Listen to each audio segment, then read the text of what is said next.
Il y a 110 ans, c'était le début du génocide arménien. Les jeunes Turcs, alors au pouvoir dans l'Empire ottoman finissant, exterminent 1,2 million d'Arméniens, 500 000 Grecs pontiques et 750 000 Assyro-Chaldéens et Syriaques. On explique tout.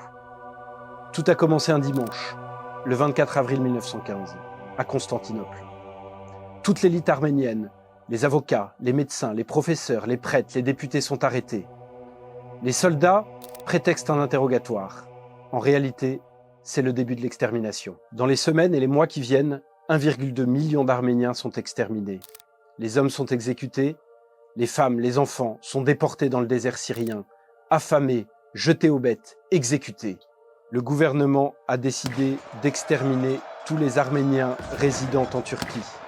Les scrupules de conscience n'ont pas leur place ici, écrit même le ministre de l'Intérieur aux jeunes Turcs d'Alep le 15 septembre 1915. Ce n'était pas une guerre, c'était un plan, organisé, méthodique, systématique, un génocide, le premier du XXe siècle. En lançant le génocide, en brûlant les maisons, en exterminant un peuple, en brisant les croix, en effaçant les noms, les jeunes Turcs ont voulu briser l'Arménie, ont voulu effacer l'Arménie de l'histoire. Et pourtant, 110 ans plus tard, l'Arménie vit encore, fière de sa foi, fière de son identité. Oui, l'Arménie vit encore, dans chaque enfant qui apprend la langue arménienne, dans chaque jeune qui chante Komitas, dans chaque famille qui brandit le drapeau rouge, bleu, orange. Alors chaque 24 avril, on se lève, non pas pour crier vengeance, mais pour clamer la vérité.